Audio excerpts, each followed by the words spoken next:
itself relates to something. As it was rightly said by Sonam Bhatti, it is one of the ancient uh, uh, Hindustani music, and basically the Dangarji, who is very famous throughout the country, and he's going to mesmerize the entire audience for the coming 1 or 2 hours. Not only that, he's going to introduce us to the different disciplines of this Rudravina, that how it was originated, and how it all about goes, and what is the importance. When the entire country is forgetting it, when the people of the country they are not aware about it, the Speak Making has been taken care of, not only uh, cultivating the Indian art and culture to the youths through the different programs in the different educational institutions, but we are still proud that Maharaja Agrasen College is one of those institutions in the country which is doing hand to hand and basically putting soldiers to soldier, not only to inculcate the Indian culture values in the youths, but also trying to give what the little assistance and help we can do to the Speak Making. I think that the Dr. Chavi Bhatnagar has been doing a wonderful job by taking the pain all the days, even on the Sunday when the colleges and the schools they are closed, and she has been trying her best not only to put everybody since the morning. She has been uh, not she is the first who came forward and basically tried and ensure that everybody should participate in advance. And I still uh, say good wishes to the Speak Mackay and Dr. Chavi Bhatnagar and the entire ECA team, because they are the most active society in our entire societies of the college. A number of dignitaries have joined here. I could see that some of the faces they are not known to me. They are from outside college, and they are here to listen it from Bahauddin Dangarji. With these words, I say you good wishes, and I hope that once the college will open, Dangarji and other team members of the Speak Mackay and the artist, famous Indian artist, they will certainly come to the college and do this performance in our auditorium. Thank you very much and wish you all the best. Thank you so much, sir. Thank you so much, sir. Rudraveena is a large plucked string instrument which is used in Hindustani classical music and is one of the most ancient music instruments of India, which is made up of teak, wood, and bamboo. But now it has become a rare instrument almost on the verge of extinction. And thus, today, by living our culture and heritage, we all will be getting a chance to feel the melody. Now, with immense pleasure, I would like to show some glimpse of the work done by the research and networking team of SPIC MACAY Maharaja Agrasen chapter on Rudra Veena, directly working on the lines of Anveshna, that is Know Your India series, an initiative taken by our chapter. Now, I will request the technical team to please proceed with this.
great performance.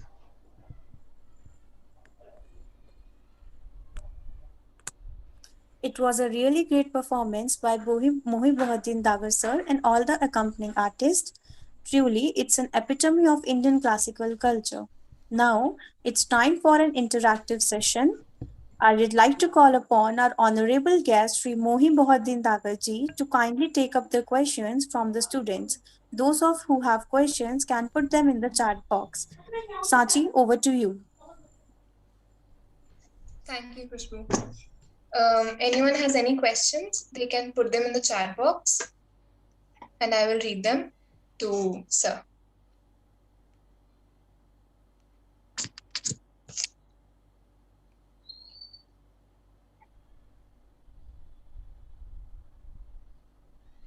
Any questions at all?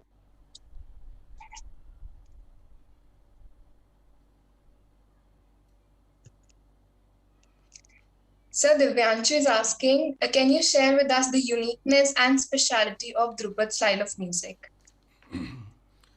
So,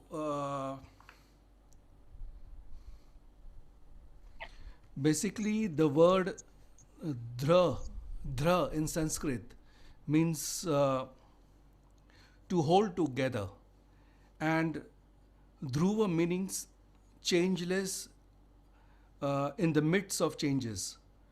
So Dhruva Pad is a composition, not just words, but it is composed in such a way that it has a similar roots, but over the years the framework is tangible and it can make amendments within that framework.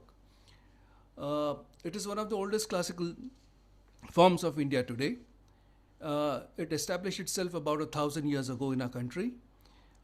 We have Dhrupads in Sanskrit, in Maithili, and then finally it got they came into Braja Bhasha because this was a language where you could twist words and you could change the words because they rediscovered half notes like and half words like Ranya, Janya, and to put these into use because these half words and half notes were the reason that we have a kind of abstraction in music.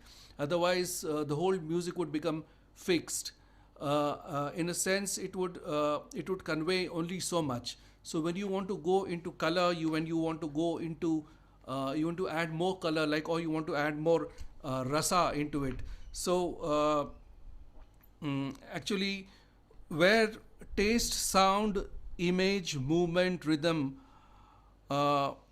abandon transformation and meet the experience, and only then a rasa is possible. So to incorporate all these smaller things, and the language changed to Braj Bhasha, and since that, then it has changed. We in the beginning we had compositions which were dedicated to Lord Shiva, to Shakti, and later on when it got patronage from the Mughal courts and from the other kings in India, there were compositions written on different other gods also, and about the kings and about what their heroics were.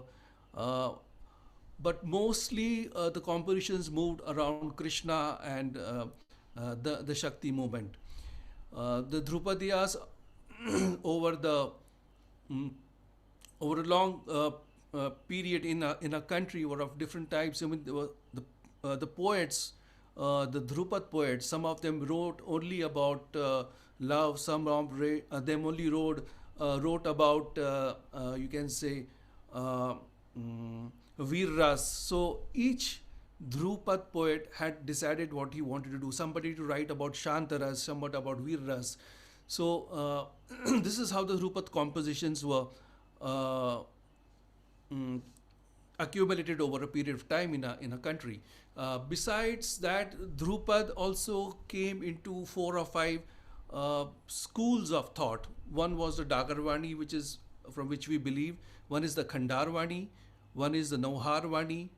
So there is the Darbhanga school of music. There is the Vishnupur school of music. Even the Agra school of Khyal music has taken something from the Dhrupad Gaiki. And then there was the Talwindi school of Dhrupad Gaiki, which was in Pakistan. And basically now predominantly we have two schools of Drupad. One is the Dagarwani school and the Khandarwani, and the Vishnupur school is kind of it's on a absolutely we can say a single thread. So not much is being done to preserve that. This is the history of kind of Drupad in our family, sorry, in our country, and quite a few books were written about Drupad. One important book that comes to my mind is the Man Kutuhal, which was written by Man Singh Tomar. Then other books like Dattilam and uh, uh, Maharaja Hamir also wrote a book on music, and then some other kings like compiled Drupads, like Shah Jahan compiled some Drupad. There was Adil Shah of Bijapur who wrote Kitab-e-Nauras. He's compiled a whole lot of Drupads. So this is a general thing about what's happened throughout the ages in the history of Drupad. And thank you, sir. Sounds very interesting. Manya is asking, at what age did you start learning? I started after the age of 16 because you see the instrument is big, and also the art form has a lot of nuances. It requires your own decision to do this art form first thing, and it also requires a level of maturity to understand this art form. So there was no hurry at home for me to learn this instrument. So I started after the age of 16, and slowly the learning is also a very slow process because like if you see the pace is quite limited.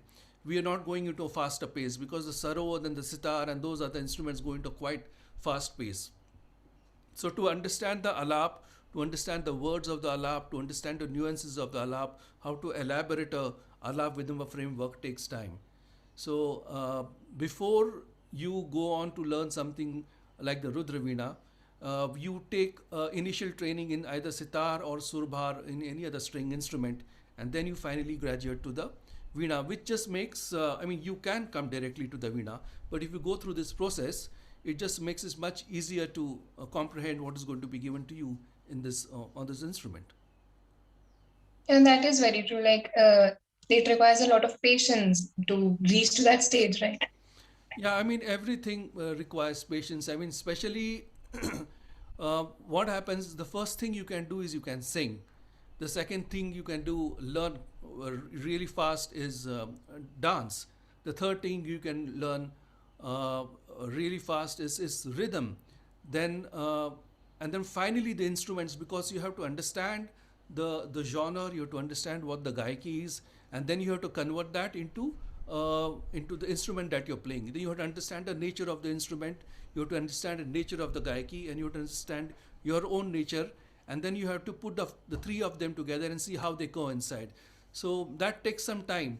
In the beginning, it's just like playing a game. You're just doing what you're asked to told, what you're told to do. Sorry, I mean, and then later on, it's so like it takes time. When you spend time with it, you realize how things will change according to you. Because even though the genre or the lineage of thought is going in one particular manner, which is called a parampara, every generation has to contribute something to it, and that contribution comes only after you have understood the art form. So that takes time.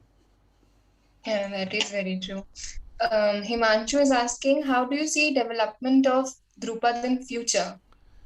uh, Drupad was quite low after independence. The amount of Drupadiyas were very less, but as of now, I think with the media, with YouTube, Vimeo, with the Instagram and all these things, there's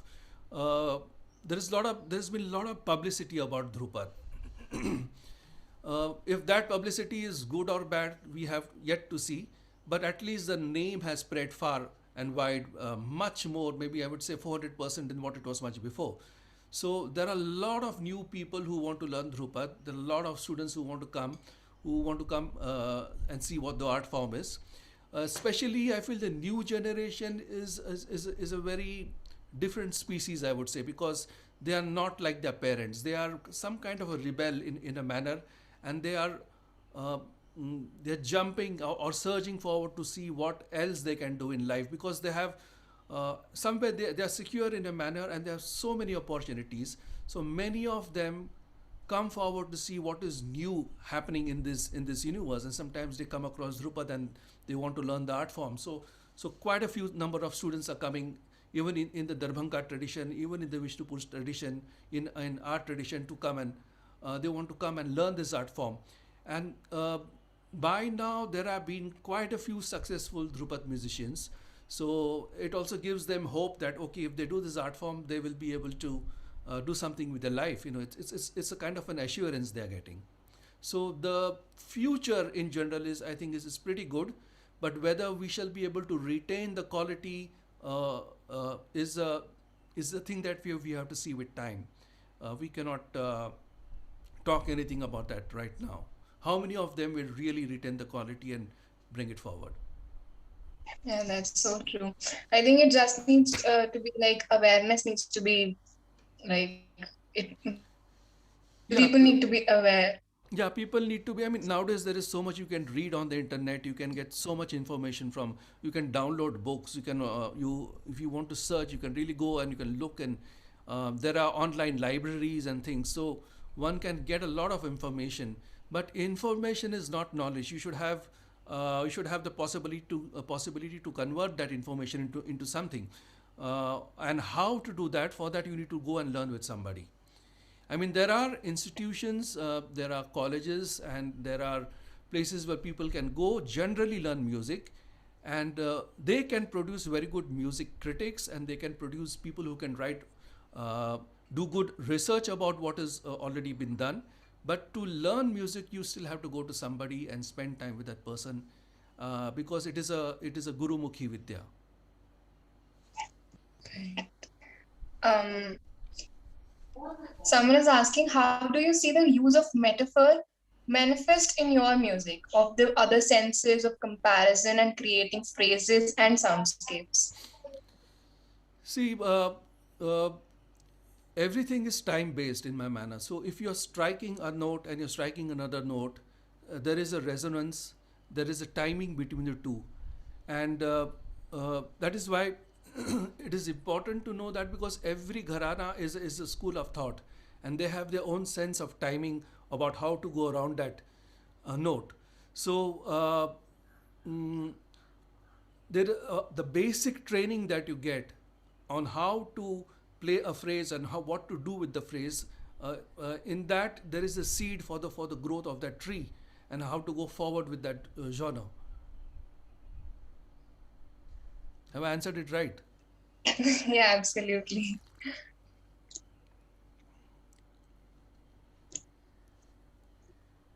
So you had interest in learning Drupal style of music from the beginning, from your childhood. No, I never had interest in learning music from my childhood. As a child, I always wanted to play. I wanted to do so many other things. I was interested in painting. I was interested in playing cricket. I mean, till I was 15, I can say I never really thought that I would become a musician. At the back of my mind, I was saying that I want to be a musician, but I was really not doing anything to become that musician that I wanted to be. When I was between 7 and 9, I had 2 years of sitar training with my mother, Pramila Dagar. And after that, I did nothing. But when I was 15 years old and my 10th HSC grade exams, final exams came, my father took with me uh, mm, to this Festival of India in America in 1986. So I dumped my exams and I went for a 4 month tour with my father, my uncle, and I was playing Tanpura behind. And that's when I realized that this is something which doesn't have a beginning or an end, and this is something I want to spend time with, because it doesn't have a concept of that I have to prove myself to anybody. It doesn't have a thing that you have to give an examination, but it's something that grows with you and something you can spend your entire lifetime doing this thing. No, doesn't matter if it's fruitful or not, but it became very engaging for me to do this.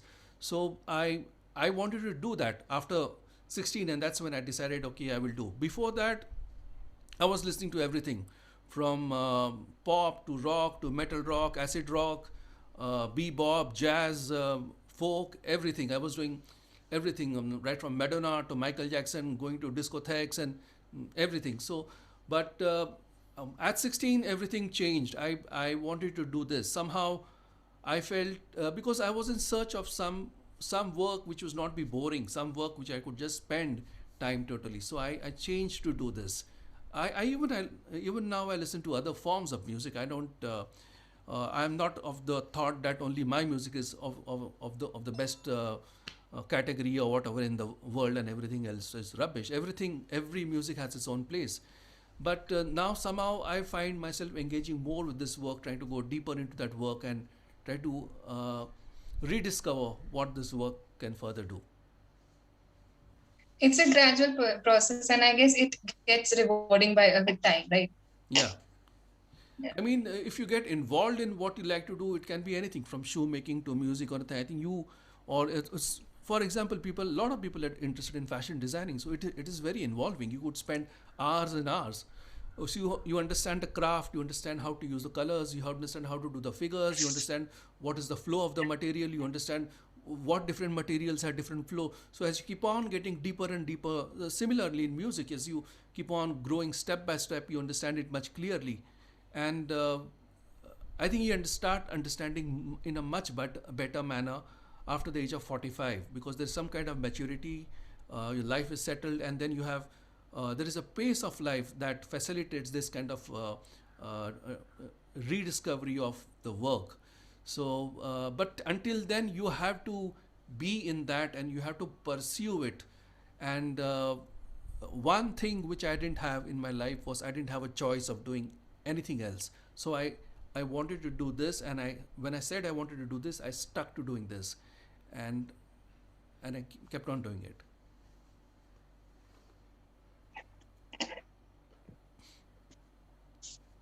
So Ujjwal is asking, what do you think about music nowadays where people are encouraging foreign cultures like hip hop and in India rather than spreading India's own culture? There's nothing wrong in that. I mean, there is always the grass is always greener on the other side of mountain, and there is a time and age to do listen to all this, like from Bhangra to Pindi pop and everything. I mean, I've been through all this. I've been through all the festivals, Malhar festivals in my St. Xavier's College, and Eurythmics and Jethro Tull and all these kind of things. Uh, uh, there's absolutely nothing wrong with it. I mean, you don't have to promote your own music, but you have to be aware that this is your music and this is the music of your country, and you should have some respect towards it and say, this belongs to me, this belongs to my country, and that's more than enough, I feel. I mean, not everybody likes everything. It is not easy to like Indian classical music. I can understand, because uh, you have to have develop a certain kind of taste or a certain kind of way of looking at it. And if there is no initiation for that, then one does not understand. And when one does not understand, I don't see why would one want to do it. So all these factors play a big role. As far as pop and all these other things, and they are very easily available. They're small, about 3 minute pieces.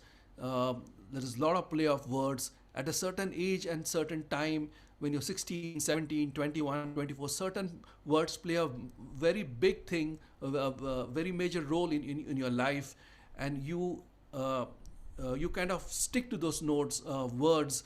Find yourself one with them, and so you get pulled into certain kind of things. That is normal.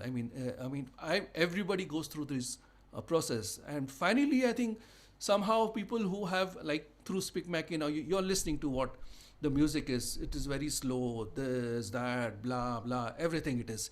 But I think when you go much older and you start because every few years a person changes, and when the change comes, when you start looking for something else, there might be a time you will return back to this music, and you would want to do more, be more with this music. That possibility is there because you're already exposed to it now.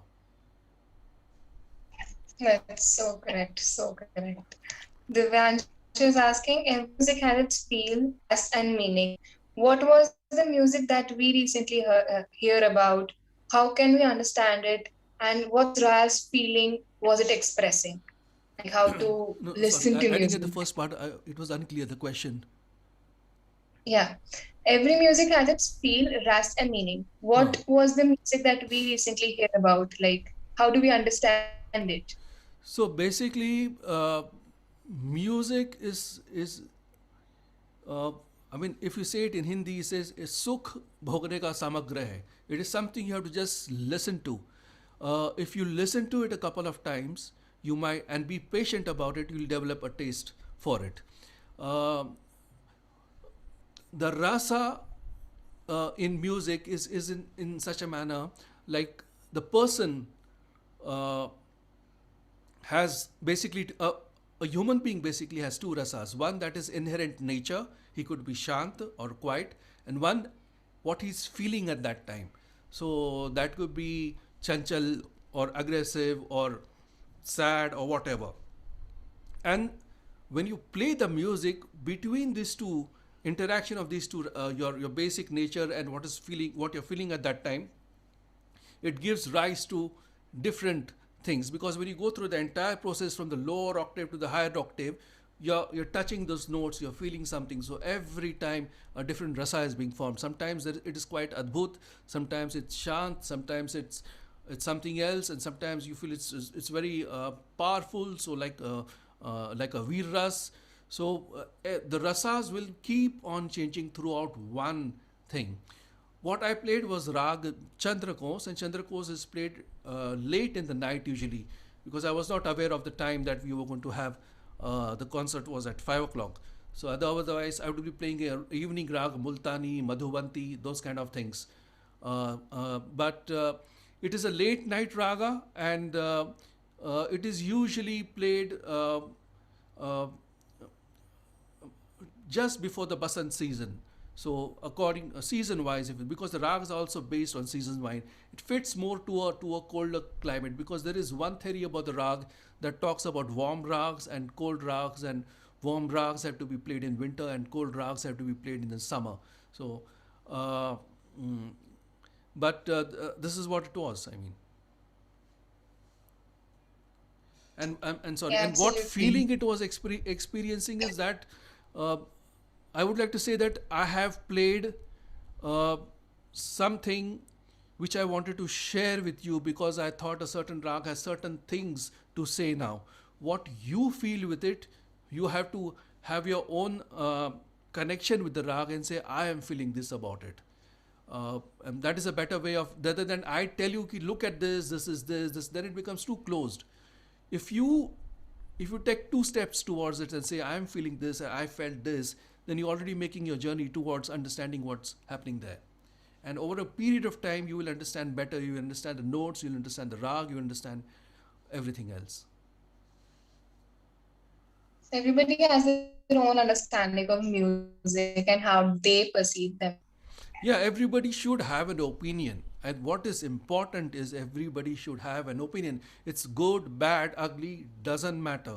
But you have to have an opinion and you have to make a choice. If you don't make choices, I think life is useless. That's so correct. Anybody has any more questions?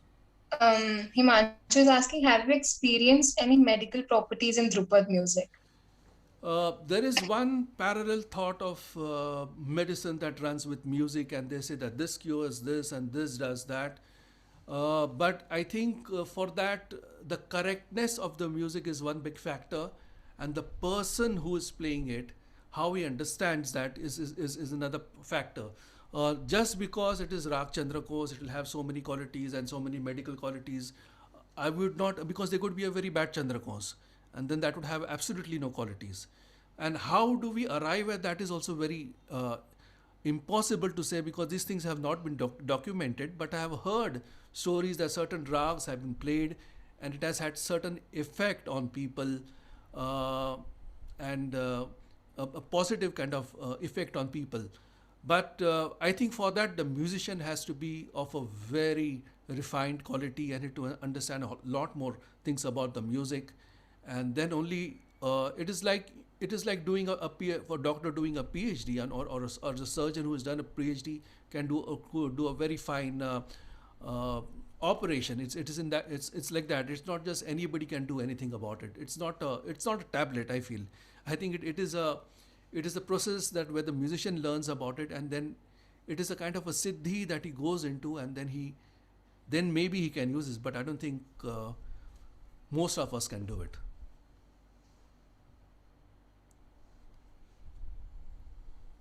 Absolutely. Anybody has any more questions they would like to ask? Anybody?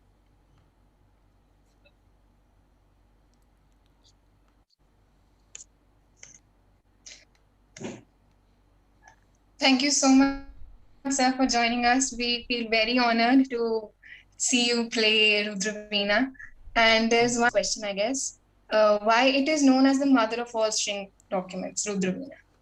Well, that is what it is known as. I really don't know the reason, but they say that the veena wi- is was the first instrument, and by that definitely I am sure by now that it was not the Rudrim veena, because any string instrument is called a veena. So you have the Shatatantriya veena, a 100 string instrument, which is santur. You have the gaiki veena, because they say that the nerves are like string, and the voice is produced because of the way the strings are moving. Uh, Also, you have the Gharshani Veenas, the sliding instruments. You have the Sarod, you have the Gaj Veena, which are the bowing instruments. You have the Sarangi, you have the violin. But uh, it is a very general statement for me that the Veena is a mother of. But they say that the Rudra Veena is one of the oldest instruments, but actually the Tanpura is one of the oldest instruments. Uh, but Tanpura is considered to be something which it's like a drone instrument. It's assisting you, and the Veena is something like a played instrument, because Veena is being played. Maybe it's called uh, the mother of all string instruments, and all the old texts only mention about the veena. Basically, they don't talk about. They talk about Kachapi veena and this veena and that veena. So Rudra veena. They talk about other forms of veena which have come from harp. So this is a kind of statement that we are reading, and we have heard it so many times, but we are not able to nail why it's being called that.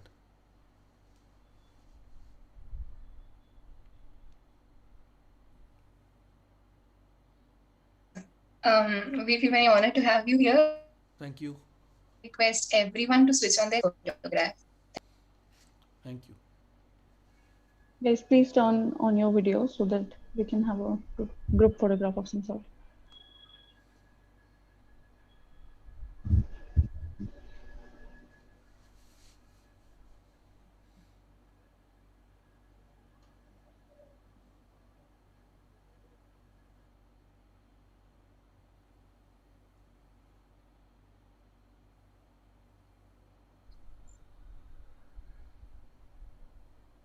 Is it Thank you so done? Done. yeah. Thank you Thank so you. much, sir. Thank you. Thank you. Now I want to invite Shivalika to propose the vote of thanks. Over to you, Shivalika.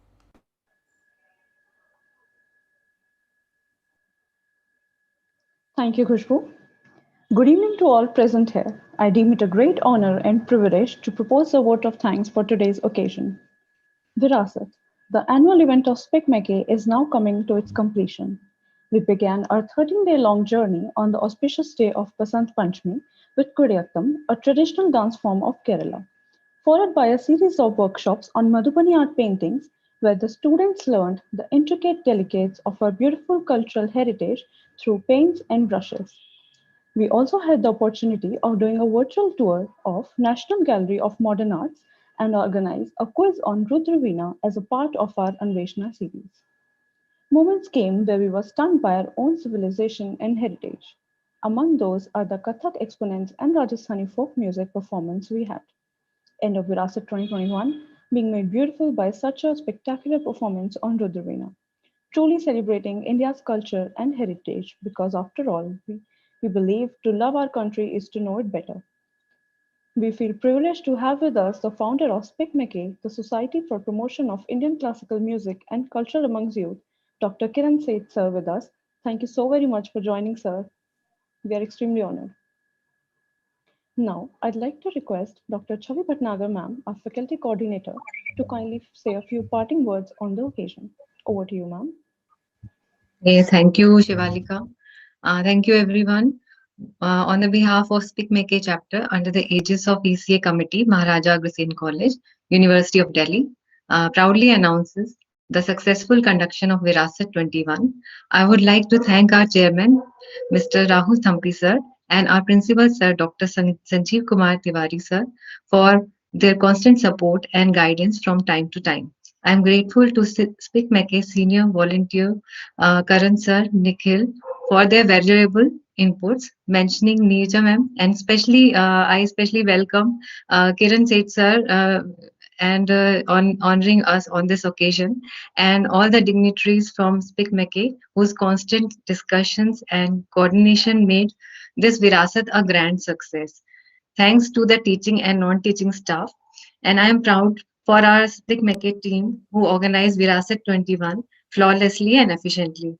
Specifically, I mention Divyanshu, Abby, Stuti, Mansi, Shivalika, Vishwas, Apur, Sachi, and Khushbu, and entire team of SPIC MACAY who are very actively doing uh, all the activities here. So I would like to acknowledge the names of Cultural Council, ECA Society, especially Natraj, Inquisitive, and Srijan, coordinated by Miss Indrani and Miss Numi and Mr. Aditya. We have come to the conclusion of Virasat 21. Through this carnival, we have traveled through various modules, music, dance, and art. Next time, we will be exploring more modules rendered by Speak Mackey. And with these words, I would like to say that let us proudly celebrate India's cultural heritage. Thank you so much. Over to Shivalika. Thank you so much, ma'am. I, Shivalika Verma, on behalf of SPIC MACAY, Maharaja Agrawal College chapter, and the entire fraternity, would like to extend my heartfelt gratitude to our honorable guest, Sri Mohi Bahaduddin Dagarji and team for such a stunning performance. I would like to thank all the co-artists, Sanjay Agleji, Aryaji, and Madhuji. With a sense of gratefulness, I would like to thank our chairman, Mr. Rahul Thampi sir, for his unconditional support. A special mention to our principal sir, Dr. Sanjeev Kumar Tamari, for giving us this kind opportunity to organize this marvelous event. I extend a hearty thanks to our ECA committee convener, Dr. Devospita Paul ma'am, our faculty coordinator, Dr. Chavi Bhatnagar ma'am, Saraswati ma'am, chairperson, Delhi NCR, SPIC MACAY, our senior SPIC MACAY volunteer, Mr. Nikhil Nagar, and Mr. Karan Nanda, and all the teachers for their untiring effort and constant support. I would like to thank our anchors and all the student volunteers for their consistent effort.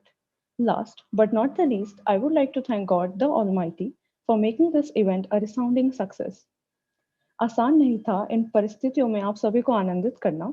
उम्मीद है आप सबको यह सफर उतना ही खूबसूरत और सुहाना लगा हो जितना हमें लगा है। आज इस सफर का पूर्ण होने पर हम आप सभी से अलविदा लेते हैं और प्रार्थना करते हैं कि नए और भव्य कार्यक्रमों में फिर मिलते रहें। सभी का बहुत बहुत शुक्रिया। Thank you so much for joining each and every one of you. Stay safe and जय Hind.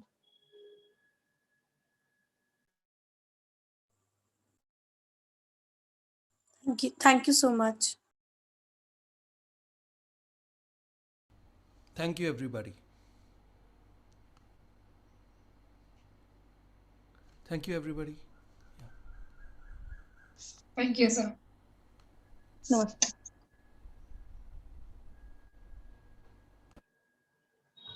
Thank you very much, sir. Namaskar.